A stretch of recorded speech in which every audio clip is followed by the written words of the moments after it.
അസ്സലാമു അലൈക്കും വറഹ്മത്തുള്ളാഹി വബറകാതുഹു. ഹലോ ഫ്രണ്ട്സ്, എല്ലാവർക്കും പ്രവാചക ചരിത്രത്തിലേക്ക് സ്വാഗതം.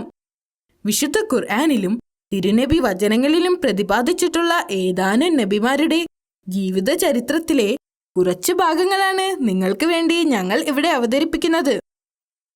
ആയിരക്കണക്കിന് വർഷങ്ങൾക്ക് മുൻപ് നടന്ന ചരിത്രമാകുമ്പോൾ ചില അഭിപ്രായ വ്യത്യാസങ്ങളോ കുറവുകളോ ഉണ്ടാകും.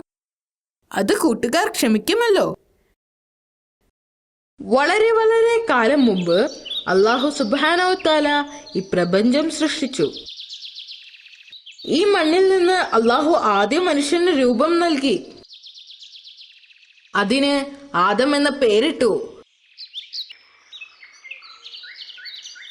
അല്ലാഹു മലക്കുകളോട് ആദം നബിയെ സുജൂദ് ചെയ്യാൻ കൽപ്പിച്ചു. മലക്കുകളെല്ലാം അതനുസരിച്ചു. പക്ഷേ ഒരാൾ മാത്രം അതനുസരിച്ചില്ല. അത് ആരാണെന്ന് അറിയാമോ കൂട്ടുകാരെ? അതാണ് ഇബ്ലീസ്. ഇബ്ലീസ് ആരാണെന്ന് അറിയാമോ? അതാണ് ശൈത്താൻ. എന്നെ ഉണ്ടാക്കിയത് തീ കൊണ്ടാണ്, അതുകൊണ്ട് ആദമിനേക്കാൾ മഹത്വം എനിക്കുണ്ട് എന്ന് ഇബ്ലീസ് അവകാശപ്പെട്ടു. ഇത് കേട്ട് അല്ലാഹു കോപാകുലനായി ഇബ്ലീസിനെ സ്വർഗത്തിൽ നിന്ന് പുറത്താക്കി. ആ നിമിഷം മുതലാണ് ഇബ്ലീസിനെ ശൈത്താൻ എന്ന് വിളിക്കപ്പെട്ടത്.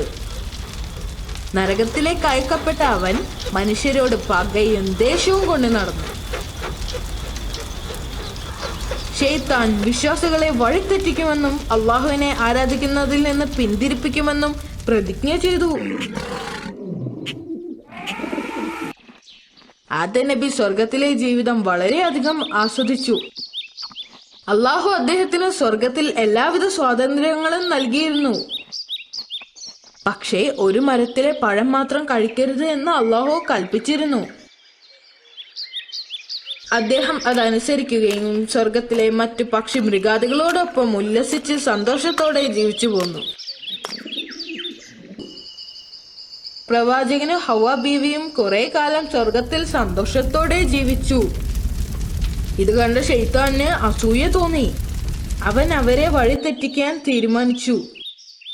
ഉടനെ ശൈത്താൻ ഒരു പാമ്പിന്റെ രൂപത്തിൽ സ്വർഗത്തിൽ എത്തുകയും അവരെ പലതും പറഞ്ഞ് പ്രലോഭിപ്പിച്ച് വിലക്കപ്പെട്ട പഴം കഴിക്കാൻ പ്രോത്സാഹിപ്പിച്ചു. അവർ ആ പഴം കഴിക്കുകയും അത് കഴിച്ചു തീരുന്നതിന് മുൻപ് തന്നെ അവരുടെ തെറ്റ് മനസ്സിലാക്കുകയും ചെയ്തു. അവർ കുറ്റബോധം കൊണ്ട് വിഷമിച്ചു. പഴം കഴിച്ച ശേഷം അവർ നഗ്നരാണെന്ന സത്യം അവർ മനസ്സിലാക്കുകയും ചെയ്തു. അവർ അള്ളാഹുവിന്റെ ശിക്ഷയെ ഓർത്ത് ഭയപ്പെട്ടു. ഇതറിഞ്ഞ നിമിഷം അള്ളാഹു കോപാകുലനാകുകയും അവരെ സ്വർഗത്തിൽ നിന്നും പുറത്താക്കുകയും ചെയ്തു. തങ്ങൾ ചെയ്ത പാപത്തിന്റെ ഫലമായി സ്വർഗത്തിൽ നിന്ന് അവരെ പുറത്താക്കി. അവർ ഭൂമിയിലെത്തി. കുറെ കാലം ഭൂമിയിൽ അലഞ്ഞു തിരിഞ്ഞ ശേഷം അവർ പുഴക്കരയിൽ താമസമുറപ്പിക്കാൻ തീരുമാനിച്ചു. അങ്ങനെ വർഷങ്ങൾ കടന്നുപോയി. ഹവ്വ ബീവി ഇരട്ട കുട്ടികൾക്ക് ജന്മം നൽകി. ഒരു ആൺകുട്ടിയും ഒരു പെൺകുട്ടിയും. ആൺകുട്ടിക്ക് ഹാബീൽ എന്ന് പേരിട്ടു. അതിനുശേഷം ഹവ്വ ബീവി മറ്റൊരു ഇരട്ട കുട്ടികൾക്ക് ജന്മം നൽകി. അതും ഒരു ആൺകുട്ടിയും പെൺകുട്ടിയുമായിരുന്നു. ആൺകുട്ടിക്ക് കാബീൽ എന്ന് പേരിട്ടു. അവർ വളർന്നു വലുതായപ്പോൾ കാബീൽ നല്ലൊരു കൃഷിക്കാരനും ഹാബീൽ നല്ലൊരു ആട്ടിടയനുമായി. ഇരുവർക്കും വിവാഹപ്രായമായപ്പോൾ അള്ളാഹുവിന്റെ കൽപ്പന പ്രകാരം കാബീൽ ഹാബീലിന്റെയും ഹാബീൽ കാബീലിന്റെയും സഹോദരിമാരെ വിവാഹം കഴിപ്പിക്കുവാൻ തീരുമാനിച്ചു. കാരണം ഭൂമിയിൽ അന്ന് വേറെ പെൺകുട്ടികളില്ലായിരുന്നു. ഹാബീലിന്റെ വധു സുന്ദരിയായിരുന്നു. കാബീലിന്റെ വധു അത്ര ഭംഗിയുള്ളവളായിരുന്നില്ല. ഇതിൽ കാബീൽ അസ്വസ്ഥനായി. ഹാബീലിന്റെ സഹോദരിയേക്കാൾ സുന്ദരിയായ തന്റെ സ്വന്തം സഹോദരിയെ വിവാഹം ചെയ്തു കൊടുക്കാൻ കാബീൽ പിതാവിനോട് ആവശ്യപ്പെട്ടു. ഇത് തന്റെ തീരുമാനമല്ല, അള്ളാഹുവിന്റെ കൽപ്പനയാണെന്ന് പറഞ്ഞ് പ്രവാചകൻ അതിനെ വിസമ്മതിച്ചു. ഇത് വഴക്കിൽ കലാശിച്ചു. ഇതിൽ ദുഃഖിതനായ പ്രവാചകൻ അള്ളാഹുവിന്റെ അടുക്കൽ സഹായത്തിനായി പ്രാർത്ഥിച്ചു. ഇതിന് പരിഹാരമായി അവരോട് അള്ളാഹുവിനെ കാണിക്ക വെക്കാൻ പ്രവാചകൻ ആവശ്യപ്പെട്ടു. ആരുടെ കാണിക്കയാണ് അള്ളാഹു സ്വീകരിക്കുന്നത്? അവർക്ക് സുന്ദരിയായ പെണ്ണിനെ വിവാഹം കഴിക്കാം. ഹാബിൽ തന്റെ സമ്പാദ്യത്തിലെ ഏറ്റവും നല്ല ആട്ടിൻകുട്ടിയെ തിരഞ്ഞെടുത്തു. എന്നാൽ കാബീൽ എന്താ ചെയ്തത് എന്ന് അറിയാമോ? തന്റെ തോട്ടത്തിലെ നല്ല പഴങ്ങൾ മാറ്റിവെച്ച് മോശമായവ അള്ളാഹുവിനെ കാണിക്ക് സമർപ്പിച്ചു. അള്ളാഹു ഹാബീലിന്റെ കാണിക്ക സ്വീകരിച്ചു.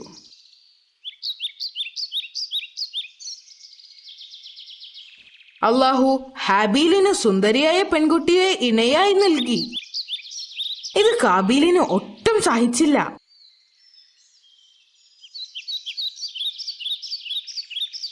ഒരിക്കൽ ആടിനെ മേയ്ക്കാൻ പോയി ഹാബീൽ മടങ്ങി വരാതായപ്പോൾ സഹോദരനെ അന്വേഷിക്കാൻ കാബീലിനെ പ്രവാചകൻ പറഞ്ഞയച്ചു.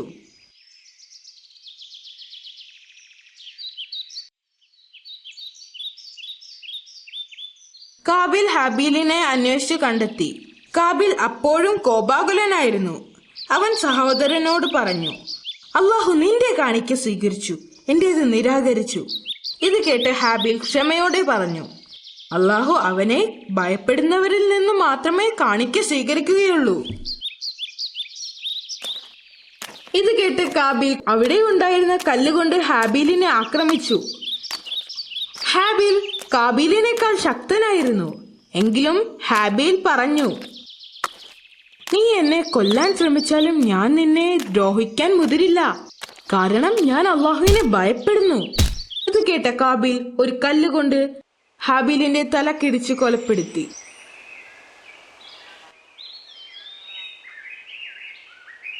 ഹാബീൽ മരിച്ചു കഴിഞ്ഞപ്പോൾ കാബീൽ പരിഭ്രാന്തനായി. ഇനി എന്ത് ചെയ്യണം എന്നറിയാതെ വിഷമിച്ചു. അവൻ ഇത് മറച്ചു വെക്കാനുള്ള ഉപായങ്ങൾ ആലോചിച്ചു. അവൻ ഈ ശവശരീരം എവിടെ ഒളിപ്പിക്കണമെന്ന് ആലോചിച്ച് പരിഭ്രാന്തനായി. അങ്ങനെ ഇരിക്കുമ്പോഴാണ് 2 കാക്കകൾ വഴക്കുണ്ടാക്കുന്നത് കാബീലിന്റെ ശ്രദ്ധയിൽപ്പെട്ടത്. അതിലൊരു കാക്ക ചത്തു വീഴുകയും ചെയ്തു. മറ്റേ കാക്ക ഒരു കുഴി കുഴിച്ച് ചത്തുപോയ കാക്കയെ കുഴിച്ചിട്ടു.